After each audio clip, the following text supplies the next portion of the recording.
ನಮಸ್ಕಾರ.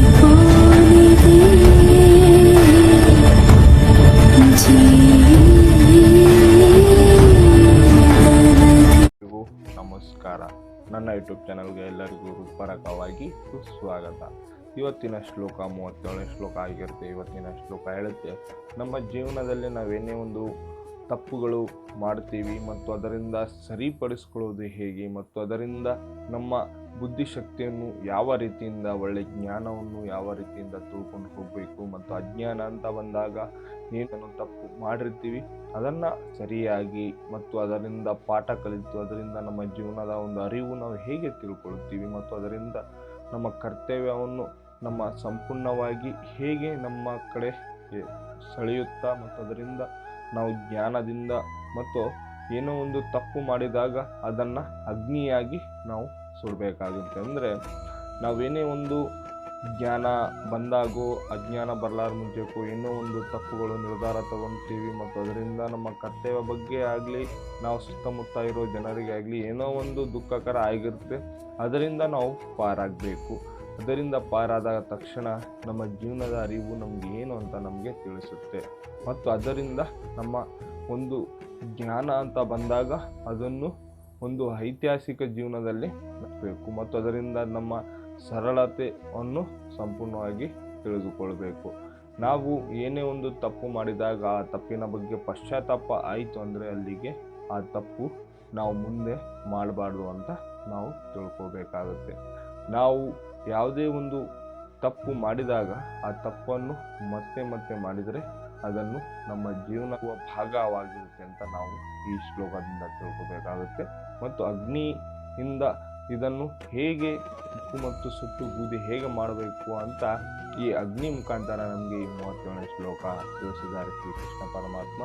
ಬನ್ನಿ ಈ ಶ್ಲೋಕ ಏನು ಹೇಳುತ್ತೆ ಮತ್ತು ಅದರಿಂದ ನಮ್ಮ ಜೀವನದ ಅರಿವು ನಾವು ಹೇಗೆ ತಿಳ್ಕೊಳ್ಳೋಣ ಅಂತ ಈ ಶ್ಲೋಕ ತಿಳಿಸುತ್ತೆ. ಮತ್ತು ನನ್ನ ಚಾನಲ್ನ ನೀವು ಸಬ್ಸ್ಕ್ರೈಬ್ ಮಾಡಿಲ್ಲ ಅಂದರೆ ಸಬ್ಸ್ಕ್ರೈಬ್ ಮಾಡಿ. ಬನ್ನಿ 37ನೇ ಶ್ಲೋಕ ಏನು ಹೇಳುತ್ತೆ, ಅದರಿಂದ ನಮ್ಮ ಜೀವನದ ಅರಿವು ನಾವು ಹೇಗೆ ತಿಳ್ಕೊಳ್ಳೋಣ ಮತ್ತು ತಪ್ಪು ಸರಿ ಅನ್ನುವ ಬಗ್ಗೆ ಹೇಗೆ ಚರ್ಚೆ ಮಾಡೋಣ. ಬನ್ನಿ 37ನೇ ಶ್ಲೋಕ ಹೇಳುತ್ತೆ. 37ನೇ ಶ್ಲೋಕ ಹೇಳುತ್ತೆ, ಯತೈದಂಸಿ ದಮಿದೋಸಂ ಅಗ್ನಿಭಸ್ಮಾಸತ ಕುರುತೆ ಸಜ್ಜುನ ಜ್ಞಾನಂ ಸರ್ವಕರ್ಮಾಣಿ ಭಸ್ಮಾಸತೆ ಕುರುತೆ ತತ.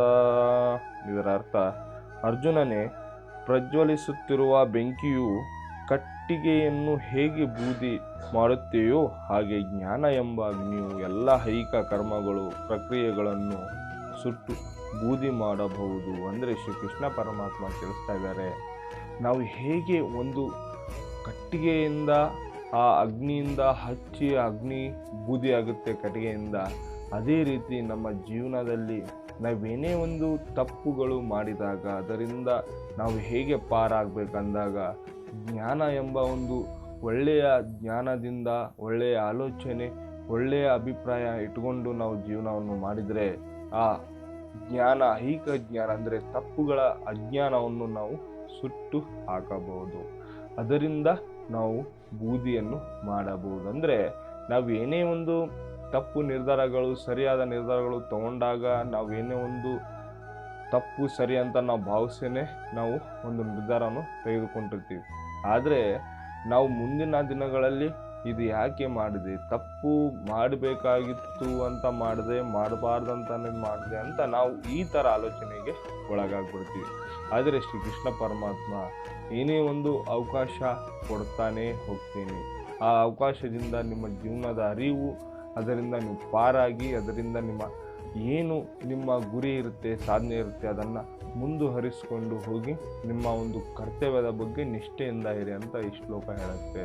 ಮತ್ತು ಅಗ್ನಿಯ ಕಟ್ಟಿಗೆಯಿಂದ ಹೇಗೆ ಬೂದಿ ಮಾಡ್ತೀವೋ ಹಾಗೆ ಐಹಿಕ ಅಜ್ಞಾನವನ್ನು ನೀನು ಬೂದಿಯನ್ನು ಮಾಡಬೇಕಾಗುತ್ತೆ.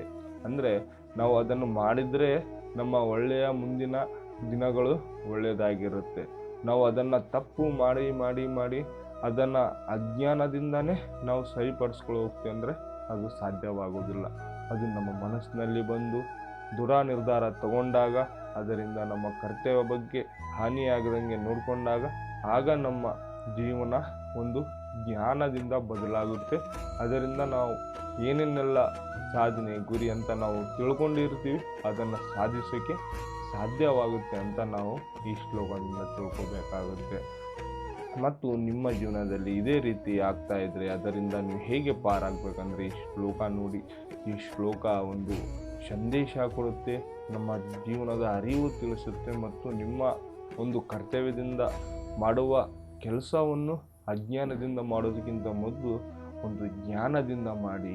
ಇವತ್ತಿನದಿಂದ ನಿಮ್ಮ ಒಂದು ಮನಸ್ಸನ್ನು ದೃಢ ನಿರ್ಧಾರಕ್ಕೆ ತಗೊಂಡೋಗಿ ನಿಮ್ಮ ಜ್ಞಾನದಿಂದ ಒಳ್ಳೆಯ ಅಭಿಪ್ರಾಯದಿಂದ ಬದುಕಿ ಒಳ್ಳೆಯ ರೀತಿಯಿಂದ ಇರಿ ಮತ್ತು ಅದರಿಂದ ಬರುವ ಒಂದು ಆಲೋಚನೆಗಳು ಸರಿಯಾದ ಮಾರ್ಗಕ್ಕೆ ತೆಗೆದುಕೊಂಡು ಹೋಗಿ ಅಂತ ಈ 37ನೇ ಶ್ಲೋಕ ಹೇಳುತ್ತೆ ಅಂತ ನಾನು ಭಾವಿಸ್ತೀನಿ. ಮತ್ತು ನಿಮಗೆ ಇವತ್ತಿನ ಶ್ಲೋಕ ಸಂಪೂರ್ಣವಾಗಿ ತಿಳಿದಿದೆ ಮತ್ತು ಇವತ್ತಿನ ಶ್ಲೋಕ ಒಂದು ಜ್ಞಾನಾಂತರಕವಾಗಿದೆ ಅಂತ ನಾನು ಭಾವಿಸ್ತೀನಿ. ಈ ಶ್ಲೋಕ ಮುಕ್ತಾಯಗೊಳಿಸೋಕ್ಕಿಂತ ಮೊದಲು ಶ್ರೀಕೃಷ್ಣ ಪರಮಾತ್ಮನ ಜಪ ಮಾಡೋಣ ಬನ್ನಿ. ಹರೇ ಕೃಷ್ಣ ಕೃಷ್ಣ ಕೃಷ್ಣ ಹರೇ ಹರೇ, ಹರೇ ರಾಮ ರಾಮ ರಾಮ ಹರೇ ಹರೇ. ಎಲ್ಲರಿಗೂ ಹೃತ್ಪೂರ್ವಕವಾಗಿ ನಮಸ್ಕಾರಗಳು.